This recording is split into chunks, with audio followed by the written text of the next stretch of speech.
Պարոն Հակոբյան, հիմա քննադատություններ կան իշխանության ուղղված, ասում են, որ հեղափոխական արժեքներից հետ են կանգնում, ինչ-որ առումով նաև զուգահեռներ են տանում նախկինների հետ, նկատի ունենալով ձեր կոալիցիոն գործընկեր Հանրապետություն կուսակցության ներկայացուցիչ Նորքի Թաղապետի պահվածք, ասում են, եթե առաջ գոնե մարդկանց պատիեզներում էին ծեծում կամ զուգարաններում, հիմա ծեծում են արդեն պաշտոնյայի աշխատասենյակի ընդունարանում, են էլ ոչ ավել, ոչ պակաս ուղիղ եթերում։ Դե ի տարբերություն, երբ որ նշում եք, ասեք ոչ թե զուգարաններում ծեծում էին, այլ սպանում էին։ Շնորհակալ լինենք, որ չեն սպանում հիմա։ Եթե բերում եք օրինակ եւ համեմատում եք դուք ինքներդ ձեր խոսքում համեմատական եք տանում նախկինների ու կոնկրետ դրվագ նկատի ունեք, կոնկրետ զուգարանի մասով, ապա լավ կլինի, որ ասեք նախկինում սպանում էին, հիմա ժողովուրդը շնորհակալ լինի, որ չեն սպանում։ Դա եք ուզում Դուք խոսեցիք դրա մասին, ես մի բառ չէի ասել, դուք ինքներդ խոսեցիք դրա մասին, ես ասում եմ, ուրեմն եկեք ձևակերպումը ճիշտ տանք։ Հարցը տվեցի, մտածեցի, որ դուք որպես հեղափոխական ուժի ներկայացուցիչ կասեք դատապարտելի է եւ նա, բայց դուք թույլ տվեք շարունակեմ, որովհետեւ դուք հարցը ձևակերպելուց ճիշտ կլիներ, որ ձևակերպեիք այնպես ինչպես եղել է, այսինքն զուգարաններում սպանում էին։ Այդ մասով անցնենք, բնականաբար ես դատապարտում եմ ուժի կիրառումը, բնականաբար դատապարտում եմ այդ միջադեպը, բայց հիմա որ ասում եք մեզ քննադատում են, որ հեղափոխական արժեքներից հետ են կանգնել, կոնկրետ այս մասով կա հարուցված քրեական գործ։ Ես չեմ հիշում, որ օրինակ, երբ որ 2000-ականներին Հայկական ժամանակ օրաթերթի կին լրագրողին Էրեբունիում տեղամասում ընտրության օրը մի քանի տղամարդով մոտեցել էին եւ նրանցից մեկը ուրեմն ոտքով հարվածել էր, խփել էր այդ կին լրագրողի աղջկա փորին, ես չեմ հիշում, որ որևէ քրեական գործ հարուցված լիներ։ Երևի դուք գիտեք ում մասին է խոսքը, կհիշեք այդ միջադեպը հենց կոնկրետ եւ նմանատիպ այլ միջադեպեր այն որ մենք չենք շեղվել եւ բոլորը պետք է պատասխան տան իրենց անօրինականությունների համար հիմա կա կոնկրետ հարուցված քրեական գործ ես ընդհանուր առմամբ ուղղակի դատապարտում եմ բռնությունը այդ թվում նաեւ այս բռնությունը այդ թվում նաեւ օրինակ ձեր լրագրող գործընկերներից մեկը իր պատին Facebook-յան իր պատին այն օրվա ազգային ժողովի դահլիճում նիստերի դահլիճում տեղի ունեցած միջադեպից հետո գրառում էր արել, որ Նիկոլ Փաշինյանի քավորի եղբայր Վահե Ղալումյանին եթե Տավուշում մի լավ ծեծեին, այսօր եւ շարունակել էր իր միտքը։ Այս վիճակը չէր լինի։ Այսինքն անգամ լրագրողները այսօր բռնության կոչեր են հնչեցնում, անգամ լրագրողները այսօր առանց անթակույց իրենց պատին ատելության խոսք են գեներացնում, հետո սենց միջադեպ է տեղի ունենում, գալիս մեզ մեղադրում են, ասում են դուք հեղափոխական արժեքներից հետ եք կանել։ Երբ որ լրագրողը իր Facebook-յան պատին հրապարակային գրում ասում է, այ եթե այսինչ падգամավորին, այսինչ տեղը մի հատ լավ ծեծեին, ապա այս վիճակը չէր լինի։ Եկեք, երբ որ խոսում ենք, անկեղծ բոլոր անկյուններից խոսենք, հա։ Դուք չեք տեսնում ձեր գործընկեր падգամավորներն ինչպես են վարվում լրագրողների հետ։ Ինչպես են վարվում։ Օրինակ Անդրանիկ Քոչարյանի հայտարարությունը, Խաչատուր Սուքիասյանը, երբ որ հարցը դեռ չլսած բղավում է, դուք դա նորմալ համարում եք։ Դե մարդկանց երբեմն կարող է օրինակ նույն Խաչատուր Սուքիասյանի պարագայում ես տեսա, որ մի քանի անգամ ասեց ես ներողություն եմ խնդրել այդ իմ ասացի համար մի քանի անգամ այդ մարդը ասում է որ ինքը ներողություն է խնդրում լրագրողները էլի շարունակում են տարբեր հարցեր տալ կարծես թե ուզում են հարցը նա չի լսել ինչի համար էր ինչին էր նա պատասխանում երբ որ լրիվ այլ հարցեր հնչելու դե Երևի արդեն գիտեր ինչ հարց է հնչելու, մի քիչ էլ նյարդերը տեղի տվեց, բայց էլի եմ ասում, այդ մարդը մի քանի անգամ ասեց, որ ժողովուրդ ջան, ներողություն եմ խնդրել, վրիպակ ա եղել, թյուրիմացություն ա եղել։ Դուք օրինակ ձեզ համար բարձ էր դա, պարոն Հակոբյան, երբ որ նա մի քանի անգամ ասում է սուտ եք խոսում, զոհեր չեն եղել, սուտ եք խոսում, զոհեր չեն եղել, սուտ եք խոսում, զոհեր չեն եղել, բայց հետո ներողություն է խնդրում, ասում է սխալվել եմ 210-ի փոխարեն 10 թիվն եմ ասել զոհերի հետ կապված։ Դուք այդ ներողությունը արժանահավատ եք։ Այո, ինձ համար արժանահավատ է, երբ մարդը գիտակցելով, որ ինչ որ բան թյուրիմացաբար մտքերով ա եղել, ինձ համար ամենակարևորը, որ մարդը կարողանա ներողություն խնդրի։ Եթե մարդը արդեն ներողություն ա խնդրում, ինձ էլ արդեն մեծ հաշվով ընդունում ա, որ ինչ որ բան այնպես չի եղել, իր սրտով չի եղել։ Իսկ քաղաքական պատասխանատվություն օրինակ լինելու է թե ոչ, օրինակ հենց այդ Նորքի թաղապետարանի դեպքով, որովհետև թաղապետը միշտ դեռ շարունակում է պաշտոնավարել, այն որ քրգործ կա եւ այլն շատ լավ, բայց քաղաքական թիմերը չպետք է նաեւ քաղաքական որոշումներ կայացնել։ Դե վառ օրինակ վերջերս էլի տեղի ունեցած միջադեպի հետ կապված Վիլեն Գաբրիելյանը մեր իմ ընկեր, շատ լավ ընկեր, նաեւ գործընկեր, ինքը կրեց այդ քաղաքական պատասխանատվությունը եւ վայր դրեց մանդատը։ Հիմա այս դեպքով կտեսնենք մենք այսինքն դեռ արժևում է ամեն ինչ, կտեսնենք ինչ որոշում կկայացվի։ Այսպիսի մեկնաբանություններ նաև կան, որ օրինակ Հանրապետություն կուսակցությունը ՔՊ-ին շանտաժ է անում, ասում է, որ եթե օրինակ Տիգրան Տեր-Մարգարյանը պաշտոնանկ եղավ, մենք դուրս կգան կոալիցիայից, իսկ ՔՊ-ն կաղում է Երևանի քաղաքապետարան, մեծամասնություն չունի։ Նման կաշկանդվածություն ունի ՔՊ-ն, թե ոչ։ Ես առաջի անգամ եմ լսում այդ Դուք մամուլ չեք կարդում։ Մամուլ կարդում եմ, բայց այն մամուլը, որ այդպես է, օդից վերցած բաներ ա գրում, չեմ կարդում, այնպես որ առաջի անգամ եմ լսում այդ միտքը եւ այո, ՔՊ-ն չունի նման կաշկանդվածություն։ Եվ նաեւ կարդացի քիչ առաջ Արամ Սարգսյանի գրառումը, որ մենք շարունակում ենք աշխատել կոալիցիոն շրջանակներում քաղաքացիական պայմանագիր կուսակցության հետ։ Մտավախություն չունեք, որ այս աղմկարույց դեպքերը, եթե այսպես շարունակվի, այլևս 26 թվին ժողովուրդը չի վստահի ձեզ, չհաշված նաև այն անվտանգային եւ այլ մի շարք տնտեսական, սոցիալական խնդիրները եւ իշխանությունից կզրկվեք։ Ինձ համար կարևորը ժողովրդի ընտրությունն է։ Թե մտավախություն ունեմ, թե չունեմ, մեծ հաշվով իմ մտավախությունը պետք է փարատվի այնտեղ, որ ես համոզված լինեմ, որ ժողովուրդը կատարել է իր ընտրությունը։ Իսկ թե ինչ ընտրություն կկատարի, կտեսնենք 1 տարի անց 2026 թվականին։ Պարոն Հակոբյան, լրագրողներ առանց սահմանների կազմակերպությունը թեև արձանագրել է, որ 25 թվականին մամուլի ազատության համաշխարհային ինդեքսում Հայաստանը 9 տեղով բարելավել է դիրքեր, այնուամենայնիվ մի շարք խնդիրներ է մատնանշել, մասնավորապես այն, որ լրատվամիջոցները մնում են բևեռացված, երկիրը բախվում է աննախադեպ մակարդակի ապատեղեկատվության եւ ատելության խոսքի, պետական տեղեկատվության հասանելիությունը սահմանափակվում է կառավարության կողմից, լրատվամիջոցների մեծ մասը քաղաքական ուժերի եւ ազդեցիկ մարդկանց ձեռքում է, միաժամանակ պետական լրատվամիջոցները խուսափում են կառավարությանը որևէ կերպ քննադատելուց,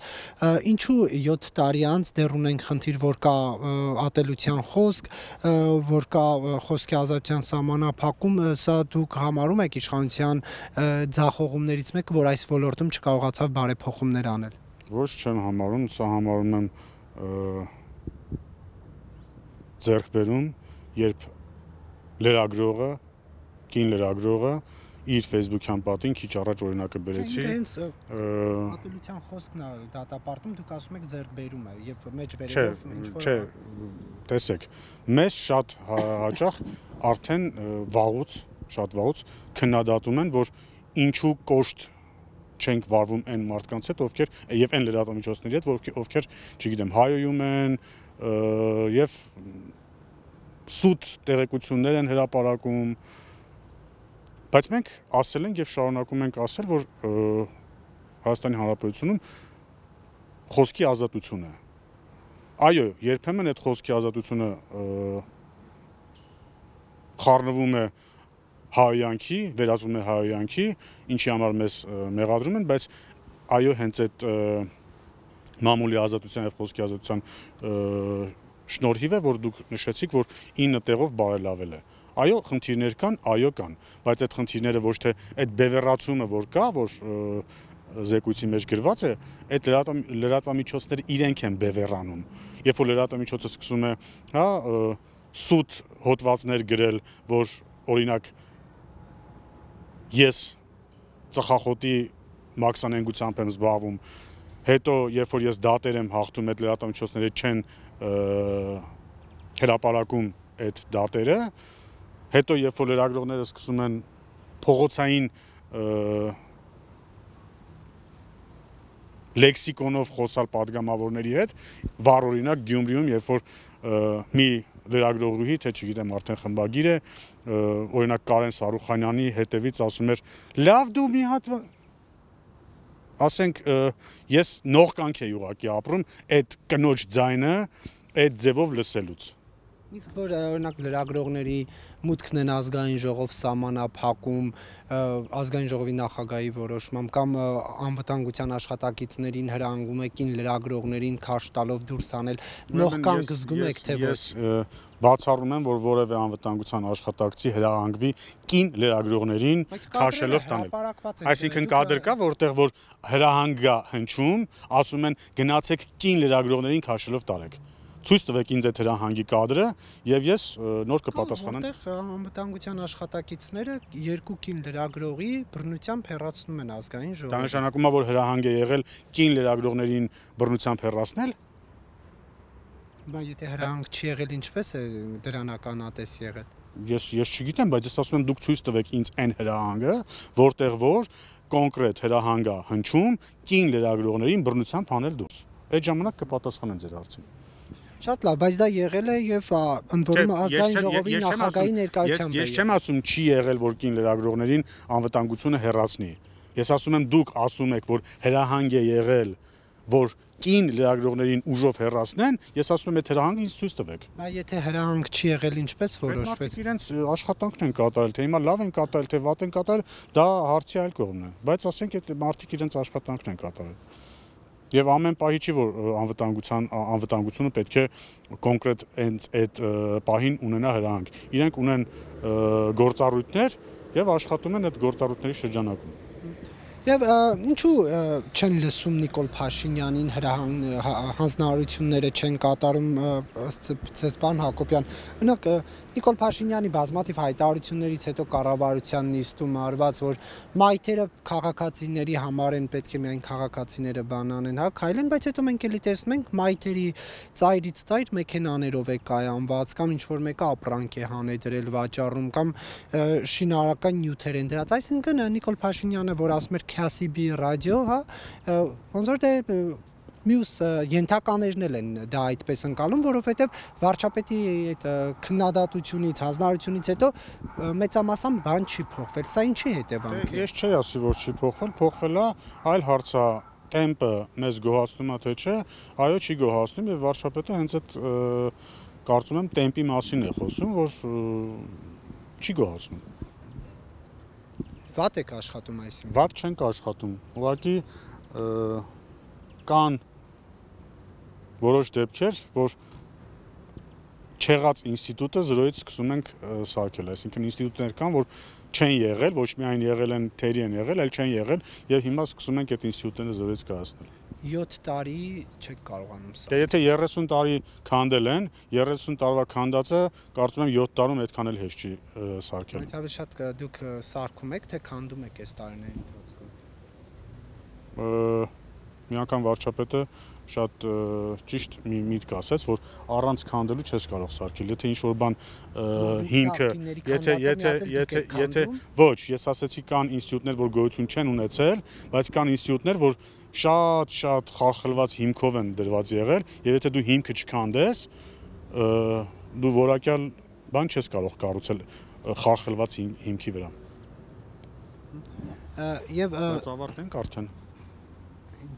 Ասում էիք բան ժողովրդավարություն, ազատություն։ Հիմա ժողովրդավարություն, ազատություն չի։ Մի րոպե, պարոն Հակոբյան, դուք անդադ այդ սիգարետի ծխախոտի դեպքն եք բանանում, հերքում եւ այլն, որ ձեզ մեղադրել են ինչ որ արտահանման մեջ եւ այլն, բայց օրինակ ինչու երբեք չեք անդրադառնում ձեր անվան հետ կապվող այդ նոր սուպերմարկետներին ու թութ անունը կրող Շատ շնորհակալ եմ, շատ շնորհակալ եմ։ Կարող է դա ձերն ա շրջանցում եք։ Շնորհակալ եմ։ Ուրեմն ինչու ես կոնկրետ ծխախոտի մաքսոնենգության հետ կապված դիմեցի դատարան եւ այս դեպքով ես չեմ դիմում դատարան։ Որովհետեւ ձերն է։ Ոչ, որովհետեւ այն մարդիկ, ովքեր որ խոսում են, իրանք երբեք, եթե դուք կգտնեք եւ կուղարկեք ինձ մեկ մարդ, ոչ fake, կամ մեկ լրատվամիջոց, ով ուղիղ կասի, որ ինքը գիտի, որ դա իմն է, ես կդիմեմ դատարան։ Ուրեմն ովքեր որ խոսում են դրա մասին, իրենք արդեն իմանալով, որ կարող է հարց ունենան դատարանում, իրենք ասում են մեզ փոխանցել են, ունենք այսպիսի տեղեկություն, որ եւ իրենք իրենց վրա չեն վերցնում այդ պատասխանատվությունը։ Հետո կասեն դե սխալ գիտեինք, սխալ էին փոխանցել։ Հիմա ես պաշտոնապես ասում եմ, այդ 8 սուպերմարկետները, իր սեփականատերը որևէ կապ չունեն իմ քրոջ հետ։ Իրենք որ փորձում են, հա, այդպես, չգիտեմ, կապում են քրոջս հետ Աննա Հակոբյանի, հետո ասում են, որ ես եմ զբաղվում այդ հարցերով, որևէ կապ չունեն։ Ես այդ 8 սուպերմարկետների սեփականատիրոջը, հա, երբեք կյանքումս չեմ տեսել, չեմ ճանաչում նրան եւ որևէ առնչություն չունեմ։ Օլիգարխն է սեփականատերը։ Ինչպես։ Ձեր իշխանության նորահայտ օլիգարխն է ըստ մամուլի գնահատականների սեփականատերը։ Դե հա, կարդացել եմ, որ Նարեկ Նալբանդյան, այդպես գիտեմ։ Ներողություն, դուք ընդունեցիք, որ ձեր իշխանությունը օլիգարխ ունի, որ մի հատ էլ հաստատեցիք, այո, Նարեկ։ Չեմ ընդունում։ Ինչու ասեցիք այո, Նարեկ։ Որ այդ մարդուն նկատի ունեմ ես։ Ես անուն չտվեցի, դուք ասեցիք այո, Նարեկ եւ Դե որովհետեւ գիտեմ, որ իր անունն է կապում 8 սուպերմարկետների հետ։ Երբ որ ասեցիք Իսկ թե ինքը նորահայտ օլիգարխ, դուք ասեցիք այո։ Չէ, ես դա նկատի չունեի համենայն դեպս, ես նկատի ունեի այդ մարդու անձը։ Մեր իշխանության օրոք նորահայտ Այս դա էլ է հետաքրքիր, պարոն Հակոբյան, նա մեկ գնում է Հովիկ Աբրահամյանի կալանքի տակ գտնվող տունը անհասկանալի պատճառներով, պայմաններում, թե ինչպես է հնարավոր լինում կալանքի տակ գտնվող տունը գնել, սուպերմարկետների ցանց է բացում, հա, տալ անցնելով ըստ էության նաև հանրապետական իշխանության մեկ այլ Արտոնյան Սամվել Ալեքսանյանի մասշտաբներին է հասնում, շուտով սա կասկածելի տարօրինակ չէ։ Դե այդ հարցը ինձ ինչու եք տալիս։ Եթե տեսնում եք կասկածելի բաներ, ձեր իշխանության օրոք է։ Հա, շատ լավ, մենակ այդ անձը չի հարստանում մեր իշխանության օրոք, շատ մարդիկ են օրինական հարկ մուծելով հարստանում մեր իշխանության օրոք։ Մենակ այդ մի անձի օրինակը մի բերեք, եւ եթե կան ունեք ինչ որ կասկածներ, դիմեք համապատասխան մարմինների։ Ես գնահատական ես որևէ կասկած չունեմ, եթե կա ինչ որ անարդարություն, պետքա համապատասխան մարմինները զբաղվեն դրանով։ Ձեզ հետաքրքրում է նա ինչպես կարողացավ Հովիկ Աբրահամյանի ազգային ժողովի շենքի նմանությամբ շքեղ դղյակը գնել։ Այո, հետաքրքրում է։ Եվ ում եք, ինչ եք արել, որ փարատեք Դեռ չեմ արել, բայց կհետաքրքրում։ 4 տարի այդ հետաքրքրությամբ ապրում եք։ Անկեղծ ասած, այդքան չէի կարևորում, որ ինչպես եղավ, ավելի շատ կարևոր գործեր կային այդ 4 տարվա կոռուպցիայի թանգարանում, ինչպես կասեր Նիկոլ Փաշինյանը, կոռուպցիայի թանգարանում վաճառվել է կալանքի տակ գտնվող շքեղ իրավապահները այդ բոլոր այդ հետքերով գնան։ Պետքա գնան իրավապահները այդ հետքերով։ Իսկ ինչ վերաբերում է 4 տարի չի հետաքրքրել, ուղղակի 4 տարի առաջ եւ անընդմեջ շատ երկար ժամանակ շատ ավելի կարևոր խնդիրներ կային, քան օրինակ հետաքրքրվել թե ինչ որ մեկի առանձնատունը ինչպես է ձեռք բերել։ Վերջերս նաև մամուլը գրեց, որ Գագիկ Ծառուկյանի այդ անվան հետ կապվող մի շքեղ բնակարան էլ Արմեն Աբազյանի որդին է գնել, ընդ որում մինչ այդ կասկածելի ծագումներ ունեցել այդ բնակարանը, սա ինչպես է ստացվում, այսինքն այսպես դեպի նախկինների կողմ է, հա, թեքվում այս իշխանությունը։ Եկեք վերջերս մամուլը գրեց այդ հետքը գրեց, որը շատ լավ հետքը գրեց, պետքա էլի եմ ասում, որտեղ որ կա կասկած, պետք է իրավապահները եւ համապատասխան մարմինները զբաղվեն։ Կար կասկած, որ ես ծխախոտի մաքսանենգությամբ եմ զբաղվում։ Կար այդպիսի կասկած։ Ես ինքս գնացի դիմեցի իրավապահ մարմիններին։ Հիմա պետք է բոլոր դեպքերով իրավապահ մարմինները, համապատասխան մարմինները զբաղվեն։